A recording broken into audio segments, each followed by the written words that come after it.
Nós queremos chamar aqui o pastor Manuel, o reverendo Manuel Lima, que é o diretor da Sub-Região Brasil, responde por toda a Igreja do Nazareno, composta hoje por 23 distritos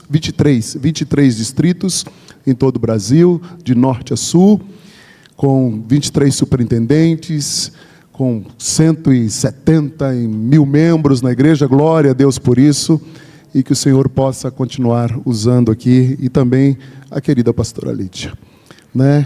Nós queremos orar por este casal, pode ser? Amém? Você estende a sua mão para cá, por favor.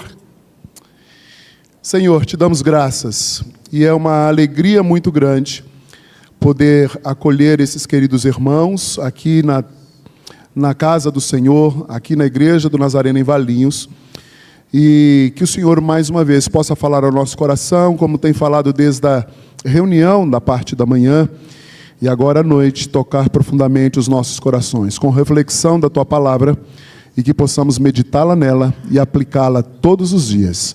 Nós oramos, pedindo as Tuas bênçãos sobre a vida do pastor Manuel, da pastora Lídia, e que o Senhor possa, em nome de Jesus, usá-los na Tua presença. Amém e amém. Obrigado, pastor. Paz do Senhor, meus irmãos. Hoje a mensagem vai ser em dose dupla. Primeiramente, nós queremos ter mais um informativo sobre missionários, então deixa a pastora participar. Você já viu que ele já passou logo para mim, né? Graça e paz, irmãos. É bom estar aqui com vocês.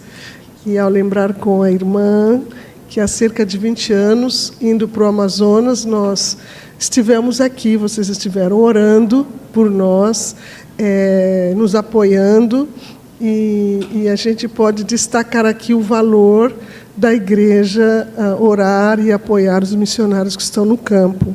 E como nós sempre dizemos, missões não é só quem vai, mas quem fica atrás, apoiando e orando, sustentando os missionários no campo.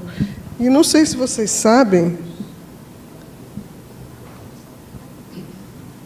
Acabou de fechar aqui.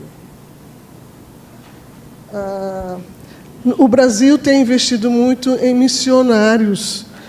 Como a Igreja do Nazareno, nós temos alguns missionários no campo nazarenos, que estão diretamente ligados com a missão global.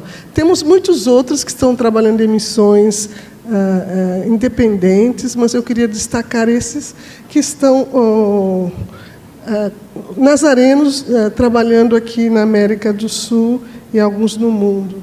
Tirando aqui o pastor Manuel e a Lídia, nós temos a Rafaela, que é uma missionária autóctona, quer dizer, está trabalhando aqui no Brasil, com o projeto EMA, que é Escola de Missões para Adolescentes. E nós já temos mais de 1.000 adolescentes que passaram pela Escola de Missões nesses 10 anos, não é? Temos também o Ronaldo e a Mara, que estão trabalhando na fronteira, lá para cima de Parintins, no Amazonas, e necessitam das nossas orações. Temos Rafael e Thalita também, que são autóctonos, estão trabalhando aqui no Brasil, são o nosso coordenador de ministérios, não é? Rafael e a Thalita. Temos o Edivaldo e a Cíntia, que estão no sul de Argentina, esqueci o nome. Estão em Córdoba, no sul da Argentina. Gente, se vocês estão achando que aqui está frio, imagine lá, né?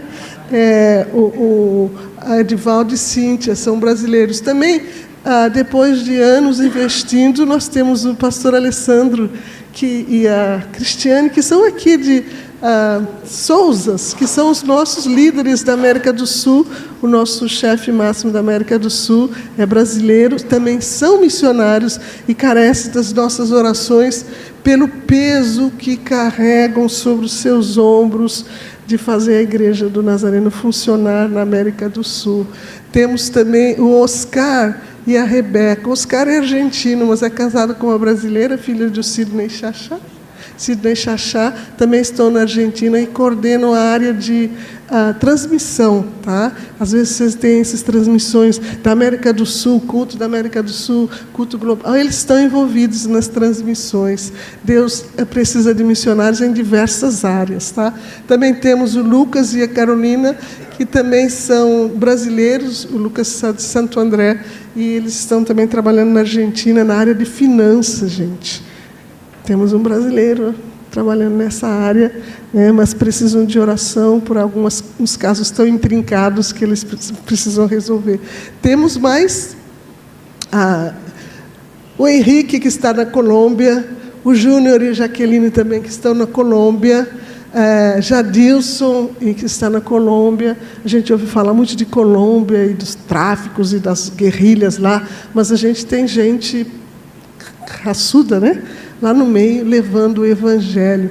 Temos João e Célia ali, que vocês conhecem, João Milese, né, um professor aqui, que podia estar sentado na sua poltrona, mas ele decidiu ir para a Grécia. Né, estão lá implantando a igreja do Nazareno na Grécia. E Deus usa os aposentados também, gente. Só se dispor que o Senhor pode te usar. E o aposentado tem aquela estabilidade e aquela cabeça centrada para resolver algumas coisas que os jovens, às vezes, são mais impetuosos. Então, olha, lá na Grécia, João Milese e Célia estão fazendo a obra. Nayara trabalha também aqui na América do Sul como coordenadora para padrinhamento de crianças. Né? Nós temos o Estevan e Thaís. Thaís também é brasileira. O Estevan, eu acho que, eu não sei, argentino, o Estevan? E também estão trabalhando no Equador. A Nayara no Equador, e também ouvimos muitas coisas do Equador, de guerrilhas e tal. Às vezes a cidade é bloqueada, ninguém pode sair, mas temos gente lá trabalhando, levando o Evangelho. Temos o Geraldo Avaner, que também depois de aposentados, Deus os mandou para a Espanha, e estão lá fazendo um trabalho muito bom, alcançando o povo daquela região. E Elizabeth também é nordestina, também. Ela foi colega minha esses dias. E depois de completar uma carreira muito boa, profissional, Deus a encaminha para o Chile, e ela está lá assessorando e apoiando o Seminário Nazareno no Chile, fazendo um extraordinário trabalho. Às vezes bate a saudade, tem vontade de fazer as malas e voltar para casa, mas ela não volta porque vocês oram e Deus envia o consolo do Espírito Santo e ela continua, não é? Temos o Jonas e Thaís. Jonas está aqui esses dias para a formatura. Ele é moçambicano, mas esteve aqui no Brasil fazendo seminário. Casou com a Thaís. Então, ele é considerado um missionário brasileiro, né? Mas ele é de Moçambique, está em Angola, fazendo trabalho também numa posição de muita responsabilidade e precisa das nossas orações. Também, olha aí, Miriam. Ela está sozinha na Tailândia, se a gente pensar assim, né? Longe da família, e também fazendo um trabalho lá na Tailândia. E estejam orando pela Miriam. E o Márcio e a Amber também é brasileiro, o Márcio, a Amber é australiana, se conheceram no projeto missionário, se casaram, e hoje estão trabalhando nas Filipinas e na região da Singapura, né? E João e Marisa, que também estão na África. Voltando um pouquinho, Márcio e a Amber, o Citoi, que eu falei agora há pouco, Jonas, não é, esse mesmo, Jonas Citoi e Thaís, estão em giro missionário aqui no Brasil, e que vocês possam estar apoiando-os, orando por eles, conhecendo mais o trabalho. Obrigado. Obrigado, Lipe. Bom, agora que vocês já tiveram uma visão aí de brasileiros fazendo missões, agora a gente vai para outra.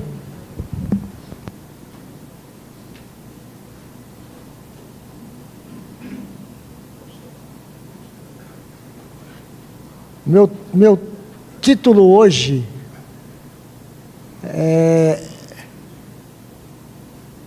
o que Deus faz quando dizemos sim. Nós vamos fazer uma viagem missionária e eu espero que você guarde bem essa mensagem e possa orar também por missões. Antes eu quero lembrar que eu, pessoalmente, eu sou grato à Igreja do Nazareno. Sabe por quê? Por causa da Igreja do Nazareno, a minha família, a família Lima, conheceu a Jesus. Sabe em que ano? Foi... aí tem esse homem, esse primeiro aqui, João Dias. Ele era um cabo-verdiano. Vocês sabem que meus pais são de Cabo Verde, né, na costa da África. E João Dias foi para os Estados Unidos para ganhar dinheiro. Quando ele chegou nos Estados Unidos, ele conheceu a Jesus Cristo como Salvador pessoal. João Dias decidiu deixar os Estados Unidos e voltar para Cabo Verde para pregar o Evangelho. Isso ele fez em 1901. Foi este homem que ganhou a minha tia bisavó para Cristo. João Dias vem também da Igreja do Nazareno, e em setembro eu estive pregando na igreja que enviou o primeiro missionário para Cabo Verde. E em 1931, minha tia bisavó aceitou a Jesus. Só tinha ela de evangélica na família, e naquela época era terrível, mas ela ficou firme na Igreja do Nazareno. E aí um dia ela foi morar na casa do meu avô. E meu avô era ateu. O pastor Anípes conheceu o irmão Antão Lima, e ele não queria saber nada com Deus. A minha tia bisavó deixava a Bíblia aberta na sala. Quantas famílias aqui lembram da Bíblia aberta na sala? Qual era o Salmo? 91. Sempre no Salmo 91. Por quê? Estava sempre pronto, porque se começasse a chover, todo mundo lia o Salmo 91. E meu avô começou a mexer na Bíblia, começou a folhear as histórias. A palavra de Deus diz: e conhecereis a verdade, e a verdade vos libertará. Isso acontece ainda hoje. Por causa da conversão do meu avô, a minha mãe aceitou a Cristo Jesus aos 9 anos. 9 anos. Ela viveu até 89 anos, servindo ao Senhor Jesus Cristo, na igreja. Ela morava em frente à igreja central. Ela só não assistiu o culto de adolescentes, mas ela estava na presença lá sempre. Meu pai também aceitou a Jesus aos 17 anos. Sou grato à Igreja do Nazareno, porque é a Igreja do Nazareno que também nos recebeu e nos dá a oportunidade de trabalhar. Foi difícil, mas eu fui buscar a pastora Lídia lá em Cabo Verde, né? Os pais da Lídia chegaram no Brasil em 1972. 72, também vindo das ilhas de Cabo Verde. Aqui está o pastor Eudo, dona Arlinda, também o pastor Anípes conheceu. O pastor Eudo esteve aqui algumas vezes. Esteve aqui também? Esteve aqui algumas vezes. Tem uma história do seu pastor, tá? Vou contar para vocês, né? O pastor Anípes, na adolescência e juventude, mais ou menos a expressão assim, ele era da pá virada, né? Vocês entendem, né? E revolucionário. E sempre deu problema lá na central. Aí o pastor Anípes falou para o meu pai: eu gostaria de ir para o seminário. Então meu pai foi conversar com a junta da igreja, e a junta da igreja disse: não,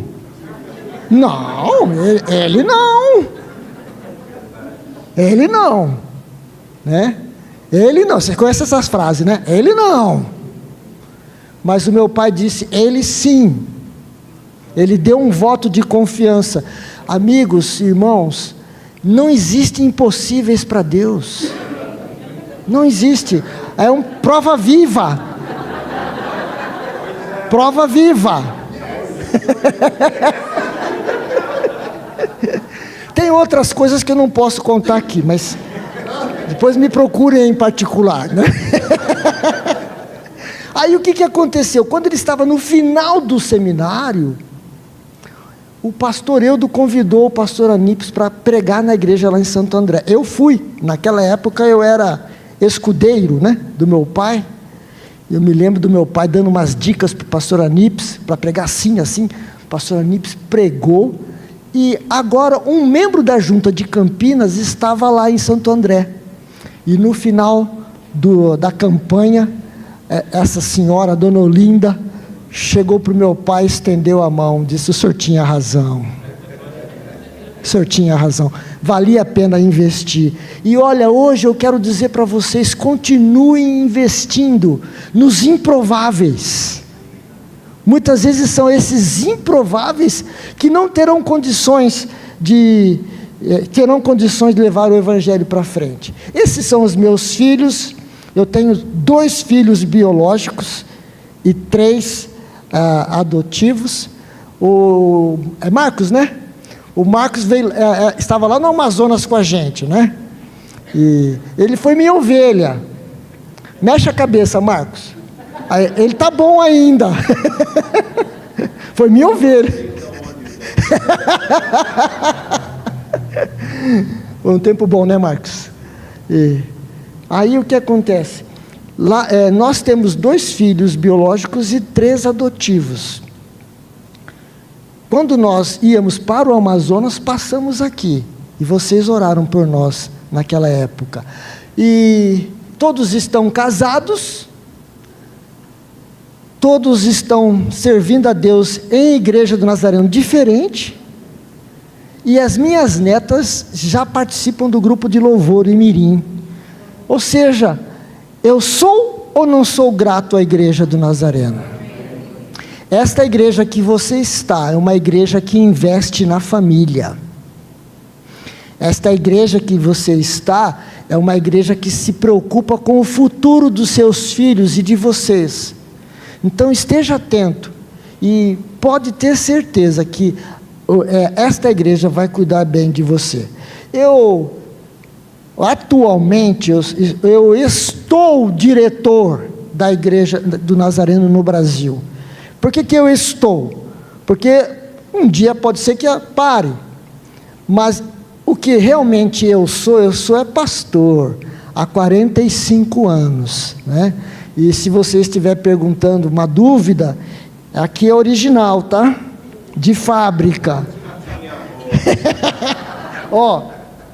Não sai, né? Porque eu vou em alguns lugares, as pessoas lá em Recife falaram assim: quem é esse mocinho? Né? Acho que ele queria algum dinheiro, alguma coisa, né? Mas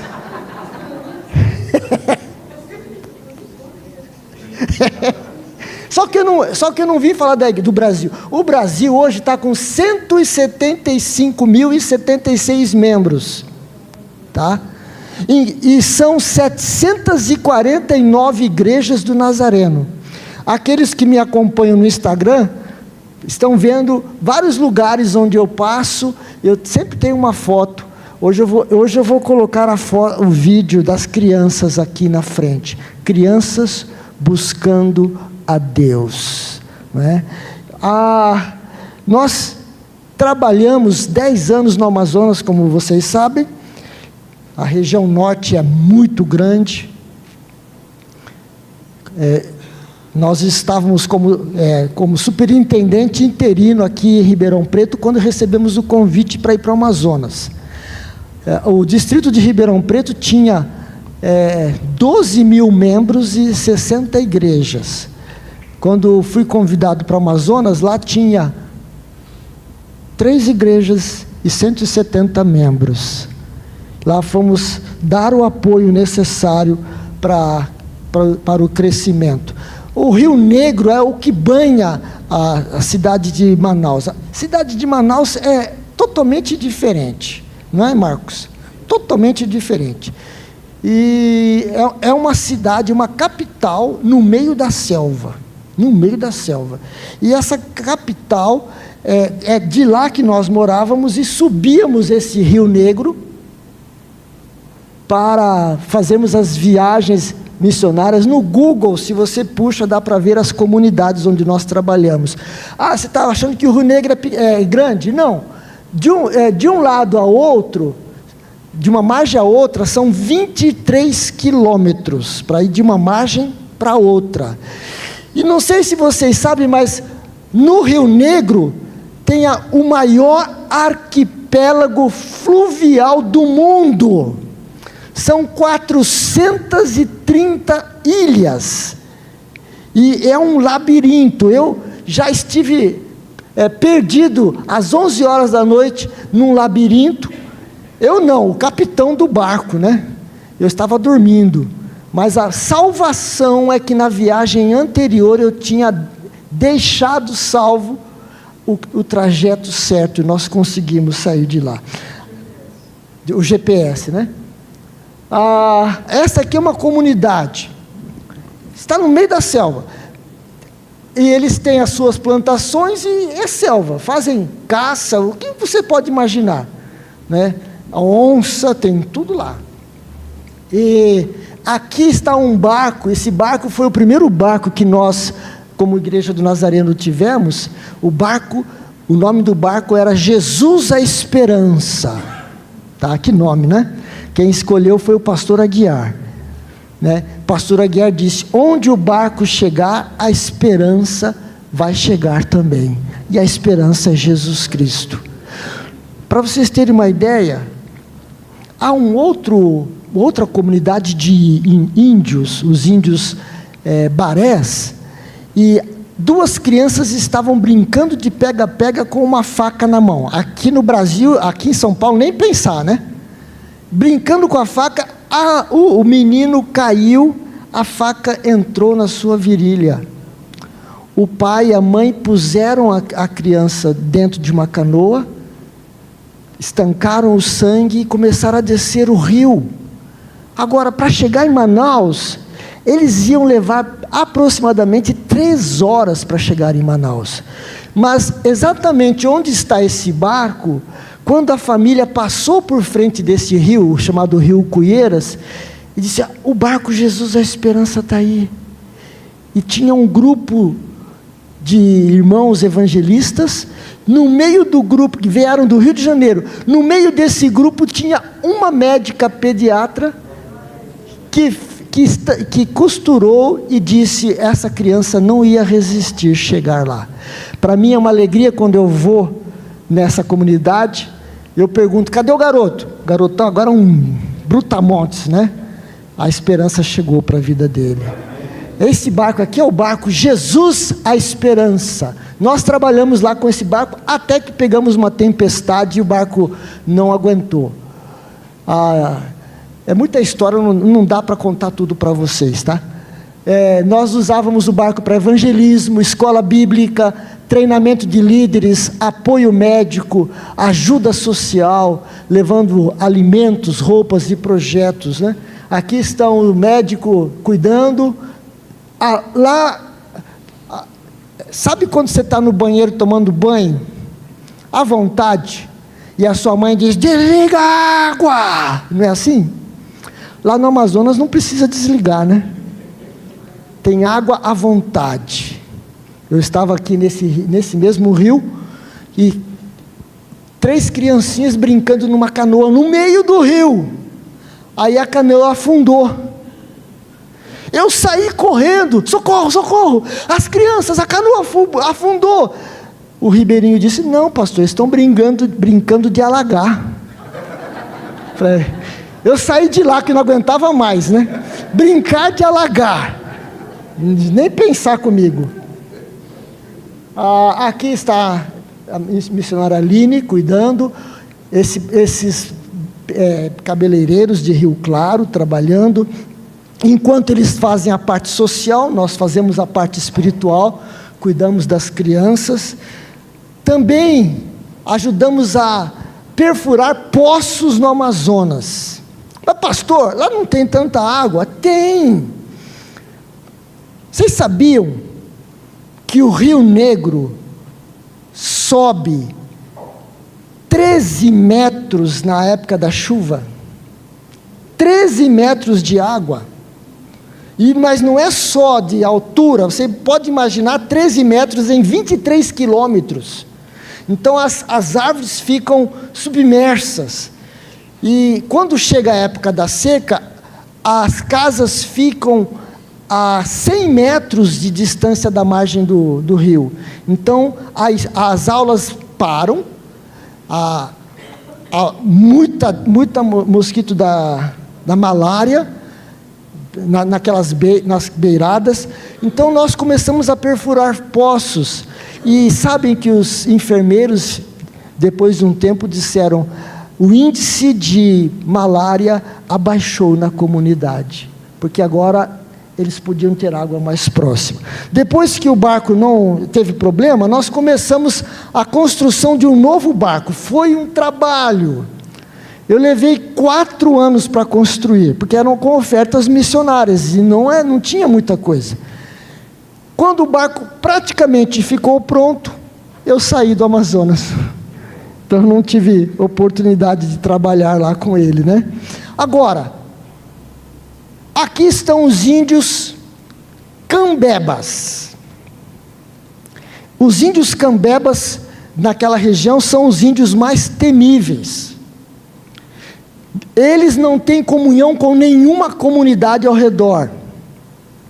Eles não aceitam visita na comunidade deles. E eles são arredios. Então eu disse para um comandante: por que a gente não para aí nessa comunidade? Ele disse: essa comunidade não, pastor. Essa comunidade é perigosa. E eu comecei a orar. Falei: Senhor, me deixa visitar essa comunidade. Você só pode chegar na comunidade se o cacique chamar você. Se você não receber o convite, você não pode entrar. Depois de 5 anos eu não aguentei mais. Aí eu perguntei para outra comunidade que eu estava: como é que chama o cacique deles? Cacique Valdemir. Vocês vão vê-lo aqui, ó. Cacique Valdemir. Eu vou lá. Eu peguei minha canoa de 6 metros, que eu viajava para cima e para baixo, essa canoa. Chego, atraco a canoa na areia. Lá em cima tinham uns 6 ou 7 índios sentados olhando para a margem. Eu subi. É claro que as minhas pernas estavam tremendo, né? Quando eu cheguei bem na frente dos índios, eu disse: cadê o cacique Valdemir? Eu quero falar com ele. Eles ficaram parados, e eu só olhando para eles. De repente, fez assim, ó. Só que nem eu sabia quem era o cacique Valdemir. Até encontrar esse homem, encontrei, e eu disse para ele assim: ô cacique, eu sou o pastor Manuel, do barco Jesus a Esperança. E nós temos as equipes missionárias. Ele me cortou, bravo, disse: ah, então é você, o dono do barco Jesus a Esperança. Há 5 anos eu vejo o barco passar na nossa frente aqui. Há 5 anos vocês ajudam todas as comunidades. Por que você não vem aqui? Falei: problema de comunicação, cacique. Eu estava esperando o Senhor me convidar. Como o Senhor não me convidou, eu me convidei. O senhor pode ir para receber atenção médica. E por que? Ele não gosta de ninguém, né? E por que eu tenho que ir lá? Vocês têm que vir aqui. O senhor quer que eu venha aqui? Sim, claro. Era isso que eu precisava. Aí, no ano seguinte, fomos com um grupo. O pastor Edmur estava no grupo. E aí, fomos até o cacique nos recebeu naquele barco maior, né?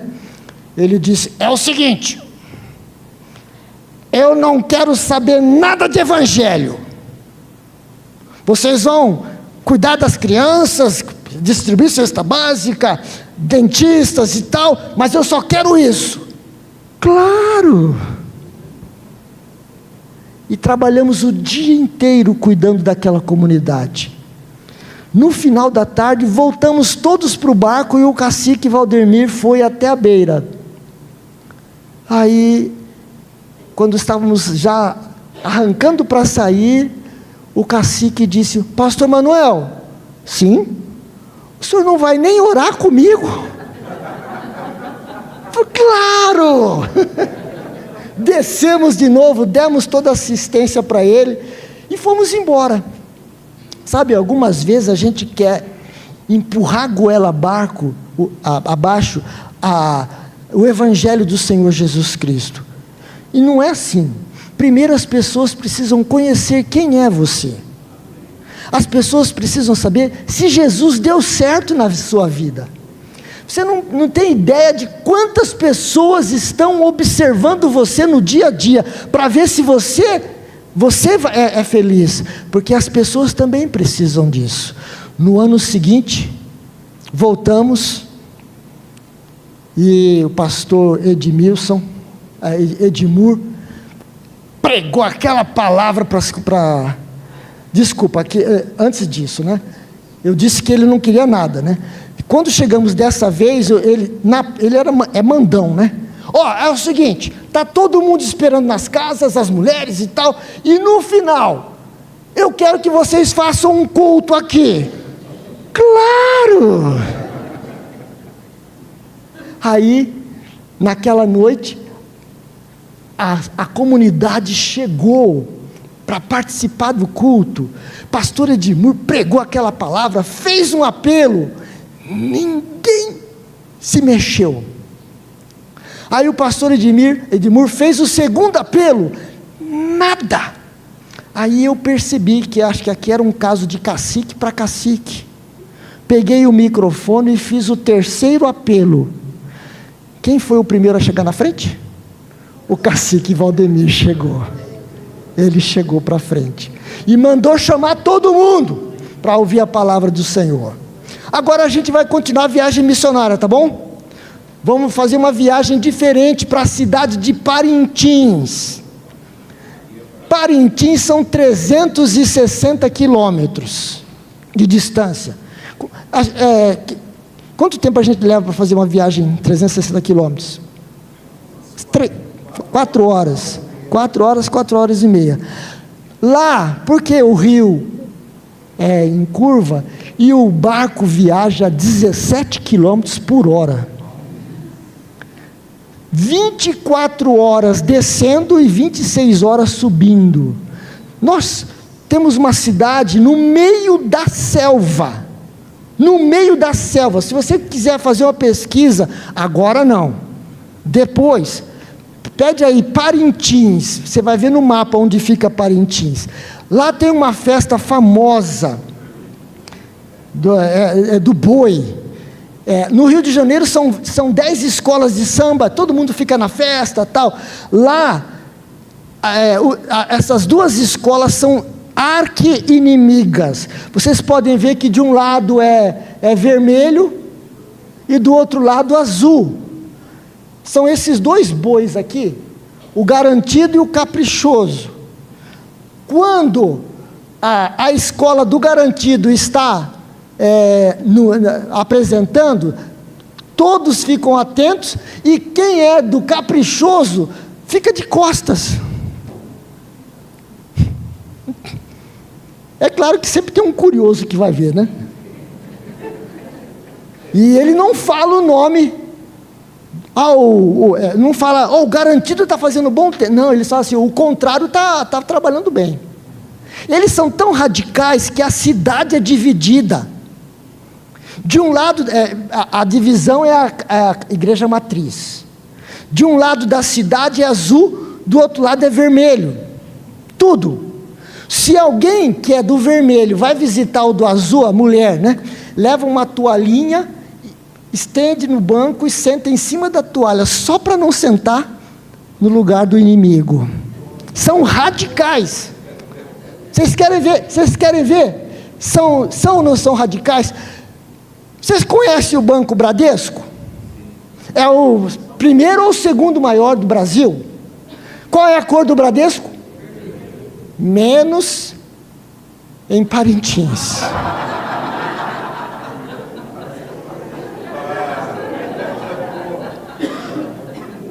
Por causa, para ganhar cliente, eles tiveram que colocar as duas coisas. Eu que tirei essa foto aí. Uma empresa nacional, a mais forte, já tradicional, teve que mudar a sua cor por causa da convicção deles. Mas não é só isso não. Vocês estão preparados? Vocês conhecem essa empresa multinacional? Qual é a arqui-inimiga da Coca-Cola? Qual é a cor da Pepsi? Pois em Parintins tem a Pepsi azul, a Coca-Cola azul. Vocês acreditam nisso? Agora, por que eu estou falando isso aqui para vocês? Uma cidade no meio da selva fez a multinacional colocar a cor da inimiga para poder vender, porque eles têm convicção daquilo que eles creem. Nós, como cristãos, precisamos ter convicção da nossa fé. Muito bom, vamos lá. Aqui tem a festa, há uma festa, a cidade tem 120 mil, na festa chega mais 50 mil pessoas. Olha, os barcos deste lado, qual é a cor? Tá, imagina do outro lado os outros barcos também. Tem muita gente. Agora eu quero que vocês guardem esse rapaz de roupa azul. Sabe quem é, né, Marcos? Eu fico feliz porque aqui está o Marcos que não me deixa mentir sozinho, né?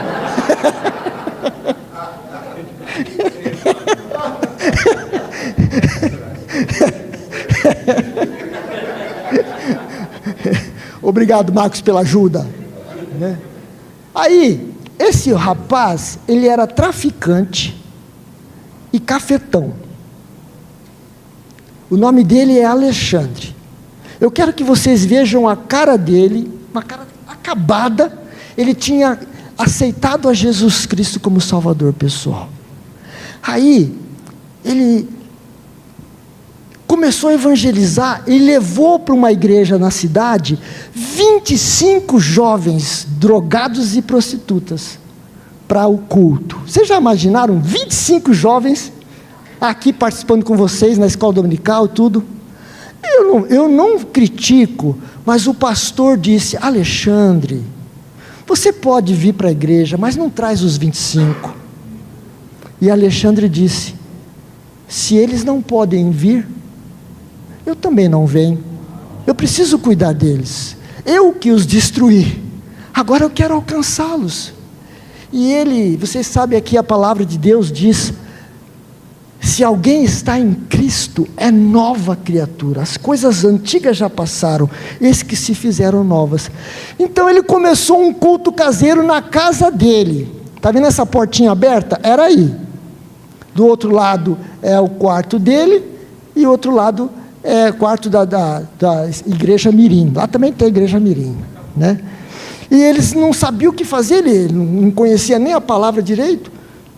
Estava na cidade um homem chamado Antônio, é o sogro do meu filho. E Alexandre disse: eu não sei o que fazer. Eu estou com esse grupo, mas eu não sei o que fazer.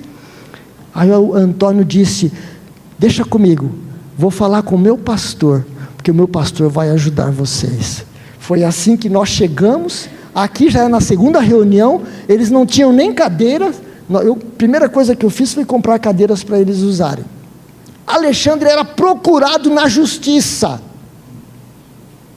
mas ele decidiu também evangelizar na cadeia. Lá está ele, de camisa branca, evangelizando.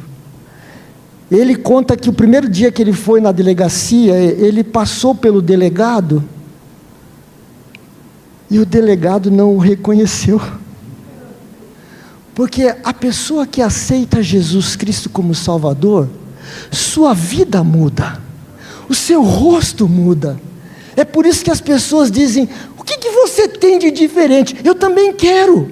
Alexandre começou a evangelizar, e uma dos pais disseram assim para eles: olha, só um milagre, ele não era nem crente, só um milagre para tirar minha filha da prostituição, só um milagre.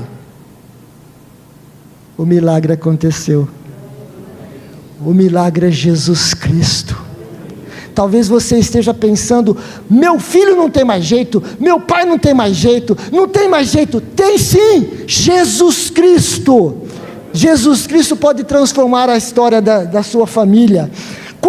Eu que tirei essa foto também, quando essa menina foi para o batismo, o seu pai, que não era crente, pulou na piscina de tênis e tudo para ficar ao lado da sua filha, porque o milagre chegou. Qual era a profissão de Alexandre? Traficante e cafetão. É pesado, né? Como é que a gente vai fazer com um líder? Ele precisava mudar de profissão, né? Só que ele não sabia fazer muita coisa. Nós ajudamos o Alexandre e ele passou a ser mototaxista. Alexandre casou. Vocês estão vendo o rosto dele diferente? Vocês estão preparados para a próxima foto? Alexandre é o pastor da igreja do Nazareno lá em Parintins. Jesus transforma a vida das pessoas. Jesus traz esperança. Vale a pena continuarmos falando do amor de Deus. Eu não vou ter tempo de falar tudo para vocês. Eles faziam culto no quintal. Era muita gente que chegava, casa de Coab, com 60 pessoas no fundo do quintal. Pode imaginar como é que eram as reuniões, né? Que estou eu pregando. Vocês se lembram do pai daquela moça? Ele aceitou Jesus como Salvador pessoal. Aí está ele aqui abaixado, para ser batizado, com sua esposa lá em cima. Cada pessoa aqui tem uma história, também não dá tempo para contar para vocês. Naquela mesma noite, eu fiz o casamento religioso que ele não tinha. Fiz o casamento religioso. O Alexandre, que destruía jovens, agora o que ele fez? Ele transformou a sua casa em casa de recuperação. Ele que era procurado na justiça, não vai dar tempo de contar o final dessa história para vocês. Agora, o delegado, o juiz, quando tinha problema na cidade com alguém, dava uma opção: ou você vai ficar preso aqui na delegacia, ou você vai ficar 1 mês com o Alexandre. A maioria preferia o Alexandre. Só que quando chegava no Alexandre, ouviam a palavra de Deus e mudanças começaram. Já estou acabando. Aí, eu falei: Alexandre, a gente precisa de um lugar.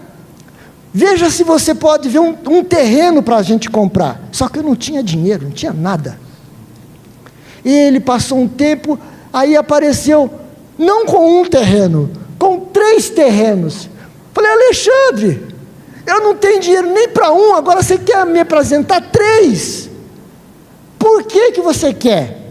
Aí ele disse: sabe, pastor, debaixo dessa casinha era o meu ponto. Era lá que os jovens eram drogados e as meninas envolvidas na prostituição. E eu gostaria que o mesmo lugar que eu destruí vidas, agora tornasse um lugar de salvação de vidas. Diante dessa explicação, eu corri esse Brasil até conseguirmos comprar os 3 terrenos. Aqui está o Alexandre, no dia da inauguração do local. Hoje já temos uma igreja lá, com salas para atendimento para as pessoas. É uma igreja que dá atenção para as pessoas. O tema da minha mensagem hoje é o que Deus faz quando dizemos sim.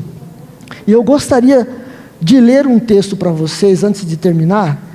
Jeremias capítulo 1, versículo 5 diz: antes de formá-lo no ventre materno, eu já o conhecia. Antes de você nascer, eu o consagrei e constituí profeta às nações.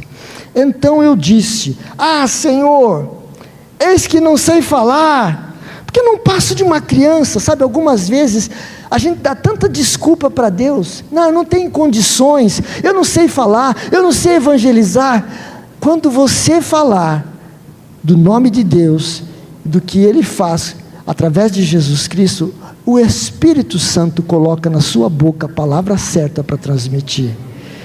A palavra de Deus diz: não diga, não passo de uma criança, porque todos a quem eu enviar, você irá, e tudo que eu lhe ordenar, você falará. Não tenha medo de ninguém, porque eu estou com você para livrá-lo, diz o Senhor. E aqui tem uma palavra profética. Para terminar, o que é que Deus faz quando dizemos sim? O Senhor nos capacita. Não, algumas pessoas dizem: eu não tenho condições. Claro que você pode preparar-se melhor, mas o Senhor vai capacitar. Não dê desculpas. O Mestre te chama hoje. E o que é que nós responderemos? Só tem uma resposta para a chamada de Deus. É você dizer: pode mudar, por favor? Pode mudar, por favor? Travou. Consegui. A única resposta é: eis-me aqui, Senhor. Eu agradeço a vocês, porque vocês investiram. Essa história faz parte da história de vocês aqui em Valinhos. Vocês investiram em missões quando nós estávamos lá.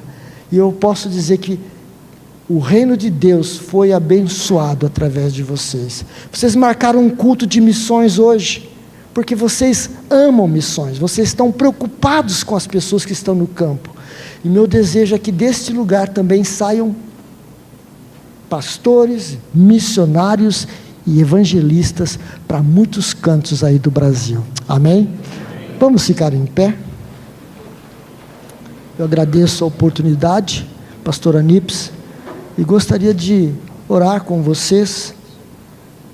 Talvez você esteja dizendo: pastor, só um milagre para mudar a história da minha família. Só um milagre para mudar meu filho, minha filha, meu irmão, meu pai, minha mãe. E eu tenho certeza que esse milagre vai acontecer também em nome do Senhor Jesus.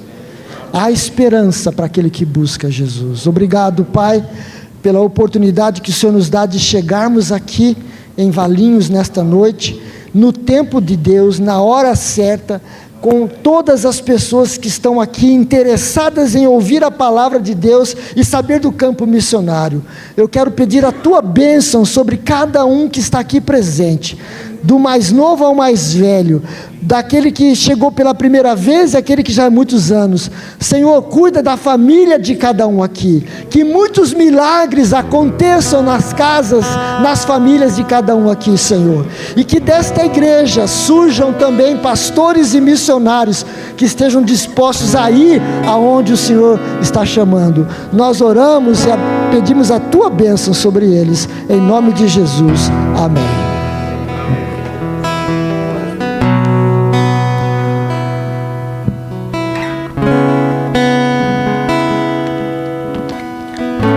Obrigado, pastor Manuel. Isso. Que Deus o abençoe. Vale a pena investir em missões, irmãos? Você foi abençoado hoje à noite? Continuemos assim, porque os missionários continuam lá no campo. Vale a pena investir. Glória a Deus. Obrigado, pastor Manuel, mais uma vez. Obrigado, pastora Lídia, pela vida de vocês.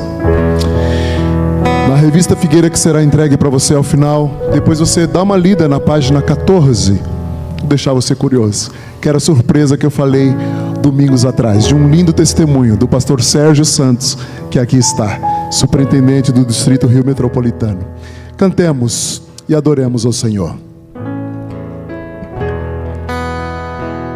O Senhor dá vida aonde só havia ossos. Assim fala esta canção. Testemunho lindo, glória a Deus. Cante conosco. No mundo busquei, mas não preencheu-me. Canções tão vazias, tesouros que um dia se consumarão. As irmãs, então você veio, trouxe pra perto todo desejo é satisfeito em seu amor. Não há nada, não há nada, nada melhor, não há nada, nada melhor, não há nada, nada melhor que meu Deus.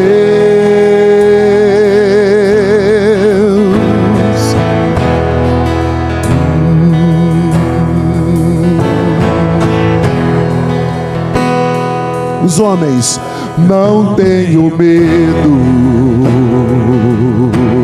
de expor minhas fraquezas, defeitos e falhas, não vou esconder, um amigo encontrei. As irmãs, o Deus das montanhas,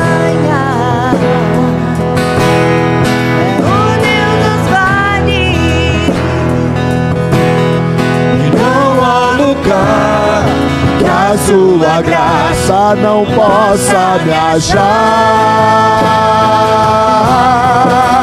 Não há nada, nada melhor, não há nada, nada melhor, não há nada, nada melhor que meu Deus.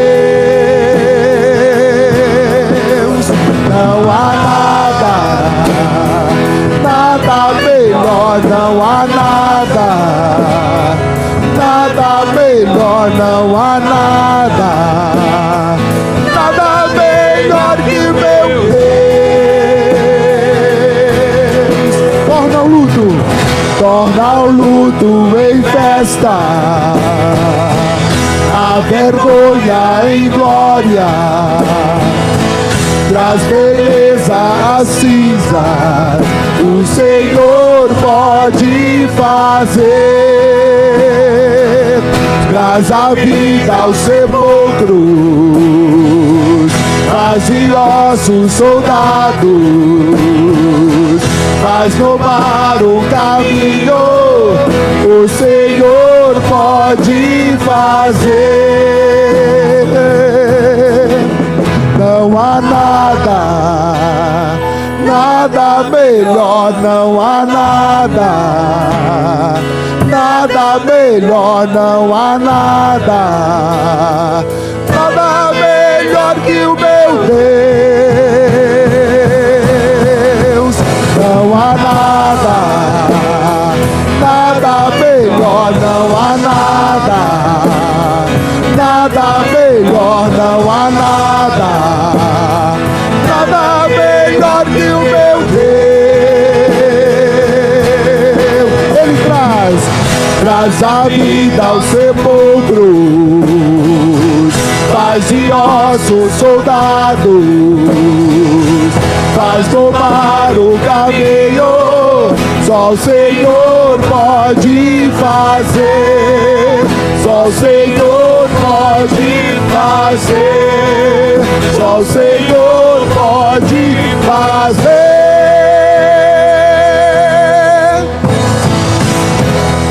Glória a Deus. Aleluia. Só o Senhor pode fazer milagres como ouvimos no dia de hoje. Levante uma das suas mãos. O Senhor te abençoe e te guarde.